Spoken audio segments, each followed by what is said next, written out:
kasih. Baiklah,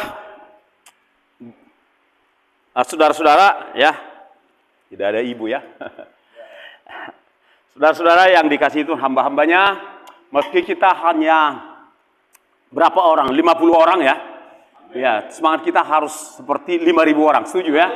Haleluya. Urapannya pun urapan buat 5.000 orang ini. Haleluya. Iya. Mari kita buka Alkitab kita dari 2 Raja-Raja 2 ayat yang ke-19. 2 Raja-Raja 2 ayat, mulai dari ayat yang ke-19. Kita akan baca secara bergantian. Saya baca ayat yang ke-19. Ya, hamba-hambanya membaca ayat yang ke-20. Nanti di ayat yang ke-22, sedikit ini. Kita sama-sama ya. Setuju ya? Oke. Semangat, semangat, semangat, semangat. Kasih tahu kiri kananmu. Semangat, semangat. Kiri kanannya. Semangat. Haleluya.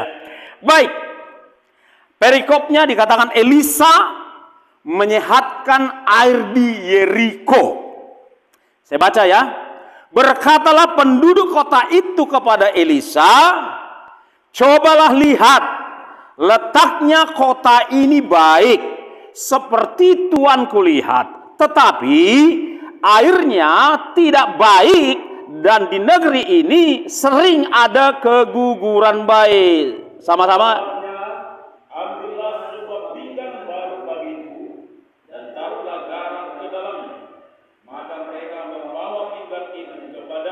Iya. Kemudian pergilah ia ke mata air mereka dan melemparkan garam itu ke dalamnya serta berkata, beginilah firman Tuhan, telah kusehatkan air ini, maka tidak akan terjadi lagi olehnya kematian atau keguguran bayi. Ayat 22 sama-sama. Demikianlah air itu menjadi sehat sampai hari ini sesuai dengan firman yang telah sampaikan Elisa. Peristiwa ini sungguh terjadi di zaman pelayanan Elisa, Nabi Elisa. Yes. Dan benar-benar ada lokasinya, ada masyarakatnya, ada titik geografisnya. Bahkan kalau waktu itu ada Google Map, itu bisa di-Sherlock, kan begitu ya. Namun bagi kita sekarang, firman Tuhan ini menjadi pesan profetik, ya, menjadi pesan profetik bagi kita yang hidup di zaman ini, Bapak Ibu Saudara. Kalau kita letakkan, ya, teks dan konteks ini kepada situasi Samosir khususnya, ya, maka kita dapati sungguh kuat persamaannya dan relevan. Dikatakan berkatalah penduduk kota itu kepada Elisa. Ya, saya ganti, berkatalah penduduk Pulau Samosir kepada hamba-hamba Tuhan dari GSMB. Katakan amin. Yang setuju katakan amin. Ya, nggak usah malu-malu ya. Tonyus bilang, biarkanlah anak-anak itu datang kepada aku. Tuhan lebih senang kita berperilaku sebagai anak-anak Tuhan. Amin. Ya, kita tanggalkan dulu jubah-jubah kita. Ya. Nah, dikatakan, cobalah lihat, letaknya kota ini baik.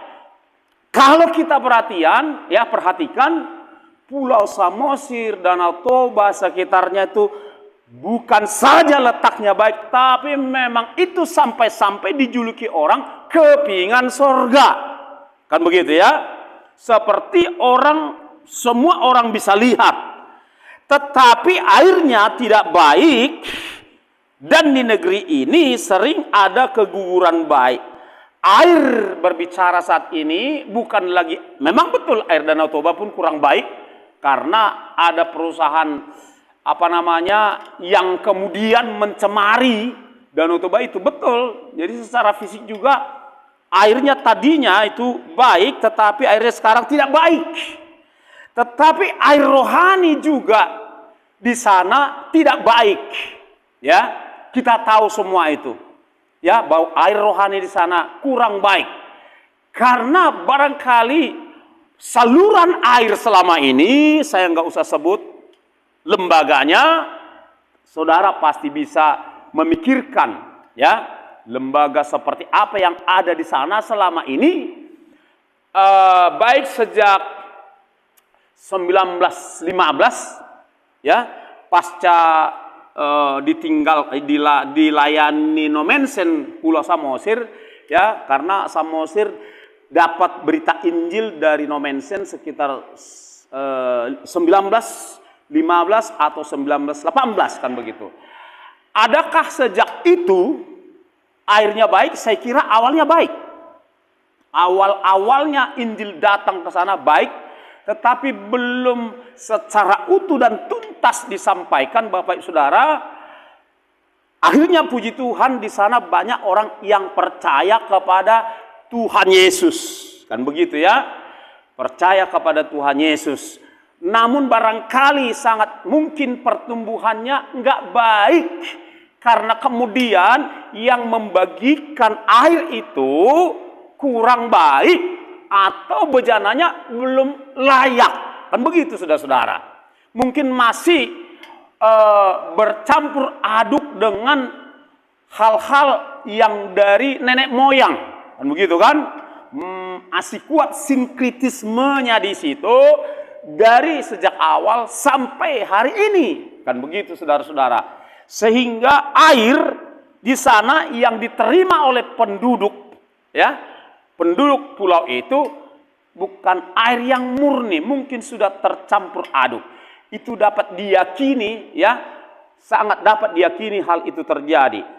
Makanya akibatnya apa? Kan begitu, akibatnya apa? Yaitu banyak, ya, sering ada keguguran bayi-bayi rohani. Ya kan? Lahir sebagai bayi rohani, gugur, nggak sempat bertumbuh dengan benar. Ini memang inilah akar masalahnya. Inilah hulu persoalan yang ada di sana, saudara-saudara. Ya, banyak bayi rohani berguguran. Saya kira dari sejak dulu sampai sekarang, ya, banyak bayi-bayi rohani. Tapi puji Tuhan 25 tahun terakhir ini Tuhan telah menghantarkan ke sana garam. Ya, garam yang masih asin.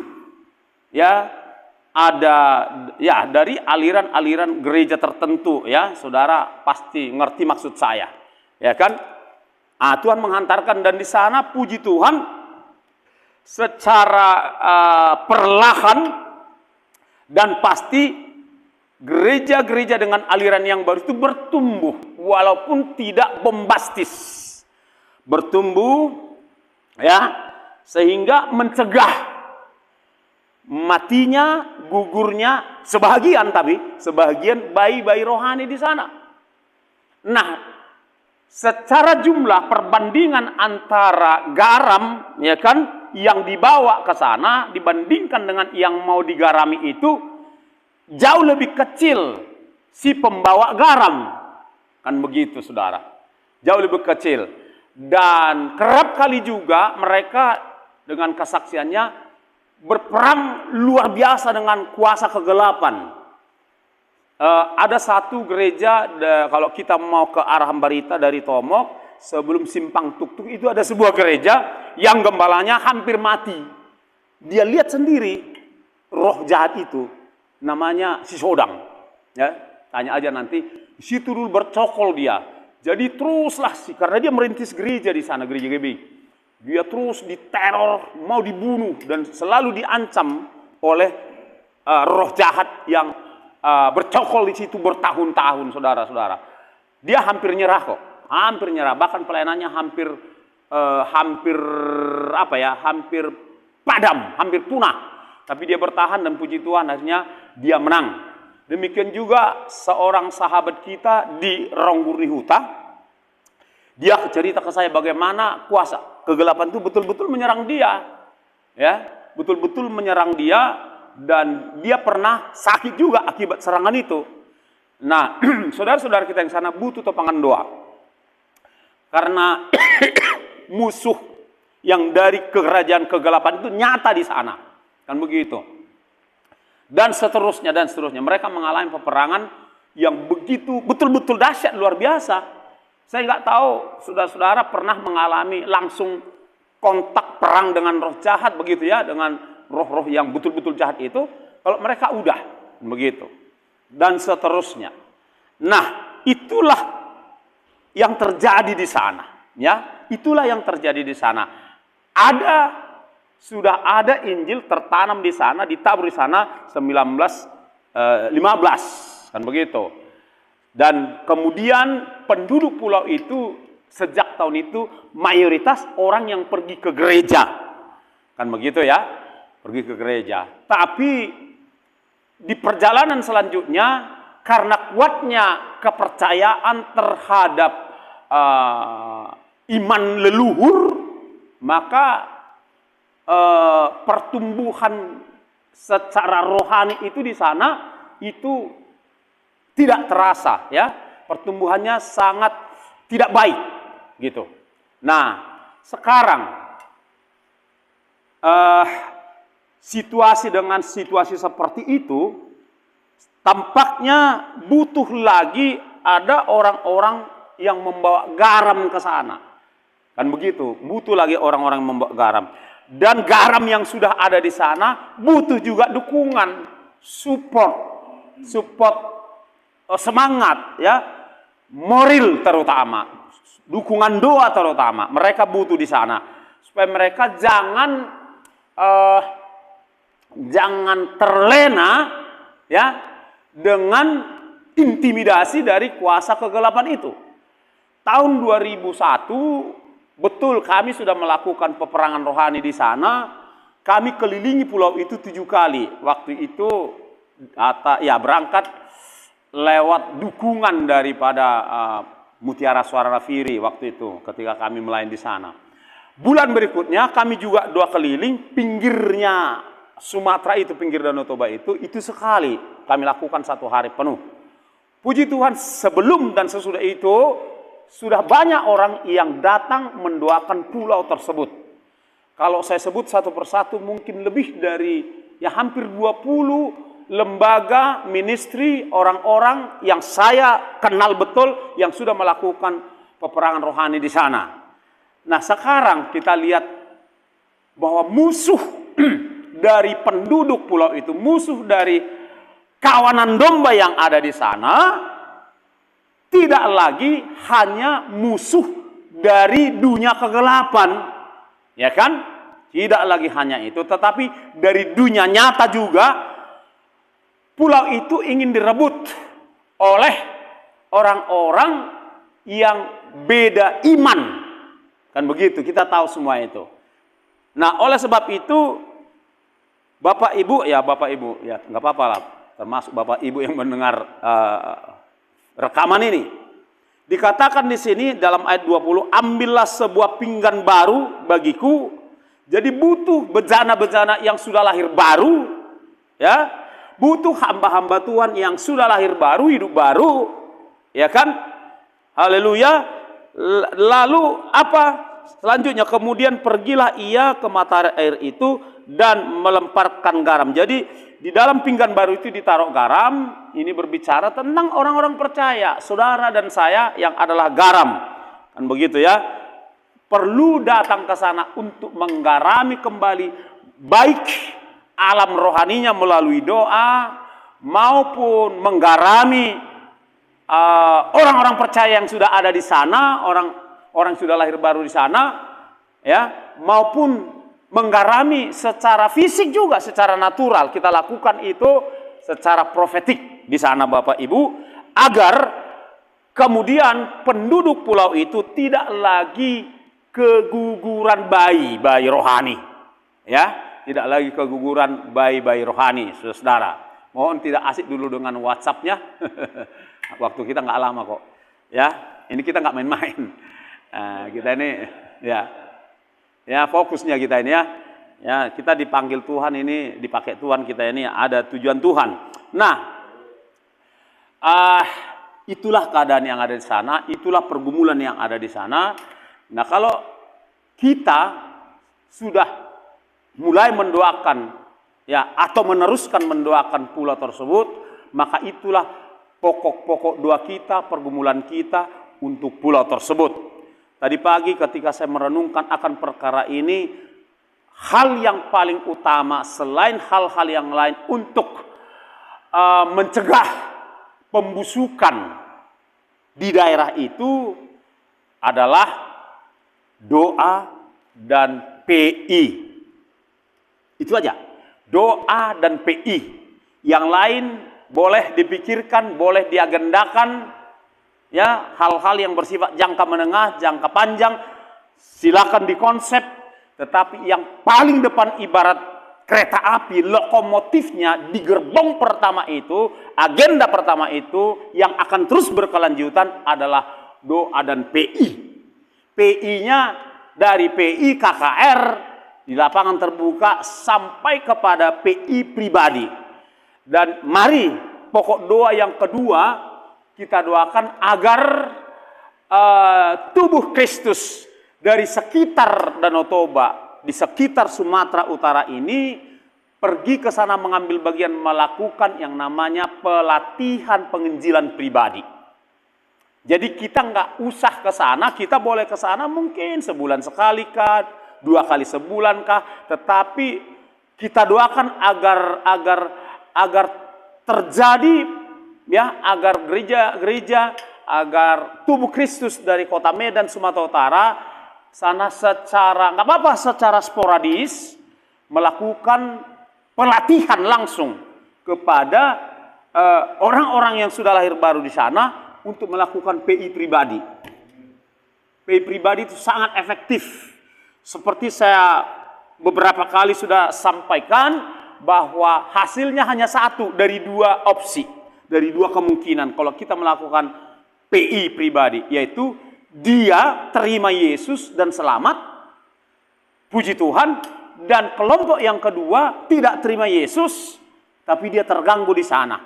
Nah, jadi untuk mengganggu kuasa kegelapan dan para antek-anteknya di sana, itu yang perlu kita doakan agar ini terus berkelanjutan. Maka dengan demikian, ya saudara-saudara, kita percaya firman Tuhan ini secara profetik terjadi, digenapi.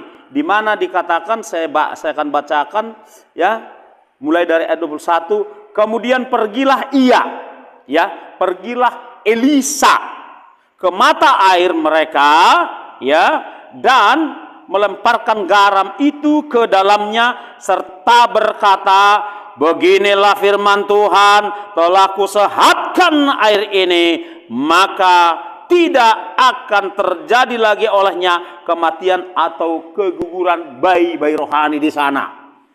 Ayat 20 kita baca sama-sama sebagai perkataan, deklarasi profetik, deklarasi iman, deklarasi nubuat. Kita perkatakan sekali lagi mulai dari ayat 21 hingga ayat 22, 1, 2, 3. Kemudian pergilah ia ke mata air mereka dan melemparkan garam itu ke dalamnya serta berkata, beginilah firman Tuhan, telah kusehatkan air Danau Toba ini, maka tidak akan ada lagi olehnya kematian atau keguguran bayi. Demikianlah air itu, ya 22, 1, 2, 3, demikianlah air itu menjadi sehat sampai hari ini sesuai dengan firman yang telah disampaikan oleh hamba-hamba Tuhan. Katakan amin. Kita berdoa. Bapa di sorga, kami sangat bersyukur ada firman Tuhan yang hidup, yang tidak pernah berubah kemarin, hari ini, dan esok selamanya. Firman Tuhan ini tidak pernah berubah. Dia tetap eksis dan dia tetap punya kuasa. Sebab firman Tuhan itu hidup, kuat dan tajam, lebih tajam dari pedang bermata 2 manapun. Sebab setiap perkataan-perkataan yang keluar dari mulut Tuhan, dari Tuhan Yesus adalah roh dan hidup. Dan kami juga bersyukur Tuhan bahwa roh yang ada di dalam kami lebih besar dari roh yang ada di dunia ini, di Danau Toba. Kami juga bersyukur kepada kami hamba-hambamu, Engkau telah memberikan kuasa untuk menginjak ular, kalajengking, dan kuasa untuk menahan musuh sehingga tidak ada yang dapat membahayakan kami. Engkau juga telah memperlengkapi kepada kami firman-Mu yang berkata bahwa apa yang kami ikat di dunia terikat di sorga. Kuasa gelap, orang kuat yang ada di Danau Toba, di Puso Buhit, di dasar Danau Toba, sekitarnya, daerah Sumatera Utara, Kota Medan, kami sepakat, kami ikat, kami patahkan dalam nama Tuhan Yesus. Apa yang kami ikat di dunia terikat di sorga. Apa yang kami lepaskan di dunia kami terlepas di sorga. Kami lepaskan berkat Abraham, Ishak, dan Yakub, berkat keselamatan mengalir deras, tercurahlah ke penduduk Pulau Samosir dan 7 kabupaten sekitarnya, bahkan 33 kota kabupaten di Sumatera Utara khususnya, dilanda oleh pencurahan Roh Kudus. Haleluya. Sebab demikian firman-Mu berkata bahwa di hari-hari terakhir Engkau akan mencurahkan roh-Mu ke atas semua manusia, sehingga orang-orang manusia yang ada di Sumatera Utara Indonesia, bahkan di bangsa-bangsa, akan mengalami perjumpaan dengan Tuhan Yesus, dan mereka ambil keputusan untuk ikut Tuhan Yesus. Inilah doa kami Bapa pada saat hari ini, dan kami masih akan terus berdoa. Mari Tuhan, genapi firman-Mu di tanah leluhur orang Batak di Pulau Samosir sekitarnya. Demi nama Bapa, Putra, Roh Kudus, demi nama Tuhan Yesus Kristus, kami berdoa, kami mengucap syukur. Kita sama-sama katakan haleluya, amin. Saya serahkan mimbar kepada hambanya.